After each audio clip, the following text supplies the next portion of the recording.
अमिय कुमार ब्रह्म गामिया आंचारा बिजेपि दोलोआव मा थाखाय जब्दा जाखो बिजेपि दोलोआव माने आं आगोल माबायावमोन आरो इउथआवमोन इउथ बिपिएफ माबा डुमारिगुरि प्राइमारिनिफ्राय ओमफ्राय दा आं गोबाव सम बिपिएफआव खामानि मावबाय थादोंमोन ओमफ्राय दा आं माने बिपिएफ दोलोआव थानानैबो बांद्राय सुबिदा मोनैनि थाखाय बिजेपि दोलोआव हाबफैनाय जाबाय आरो आंजों लोगोसे दा 6 जन फैदों जों बाव औ 6 न'खरनि फैफानो होननाय सानैसो दंबावोमोन आरो बिसोर गारि माबानि थाखाय फैनो हायाखिसै उननि समाव फैगोन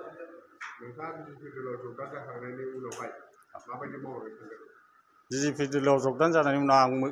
आगोलहाय जेरखम खामानि मावदों दोलोनि जानो बेबायदिनो खामानि मावलांबाय थागोन औ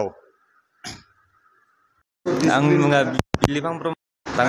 गामिया आंना दाङारखुथिनि आं बिपिएफ हानजायाव दंमोन ओमफ्राय दा बिबान फिसा दंमोन बिदिनो खामानि मावलायोमोन आं बिपिएफनि बेनो मेम्बारमोन आदसा बिजेपि दोलोआव मानि थाखाय जगदान जाखो आं बे बिजेपिखौहाय दा मोजां मोनो औ बेनिफ्राय साबेसे जगदान जाफैदों नोंसोर बेसेबां 14 जन फैदों कबिरन्जन बसुमतारी गामिया सामदरपारा साबेसे जगदान जाफैदों गासै जों 15 जन जगदान जाफैदों सिगां बबे राजखान्थि दोलोआव दंमोन बिपिएफ दोलोआव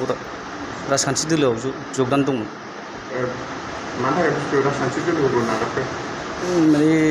बिपिएफ राजखान्थि दोलोखौ नागारनायनि खारना जाहैबाय माने जेबो सुबिदाखौनो होनो हायाखै बिपिएफ राजखान्थि हान्जाया बेनिखायनो जों बिजेपि दोलोआव जगदान जाफैनाय जाबाय आरो आंना बिपुल मोहन ब्रह्म गामिया सामदरपारा साबेसे जगदान जाफैदों 15 जनसो दं जोङो नोंथांमोना सिगां बबे राजखान्थि दोलोआव दंमोन आंथ' जों बिपिएफआव दंमोन मानि थाखाय बिपिएफखौ नागारबोखो जेबो सुबिदा गैया माबा फिसा लामा बिब्लाबो होगोन होनैनो हनै बायलायलांबायसो गैया आंगायजोब्बाय जों बिनि थाखाय बिजेपिआव फैनाय जाबाय आंनियाहाय देरहासार ब्रह्म होनो गामिया एनसिबिल साबेसे जगदान जाफैदों बिजेपिआव दा 9 जनसो दङ सिगां बबे राजखान्थि दोलोआव दंमोन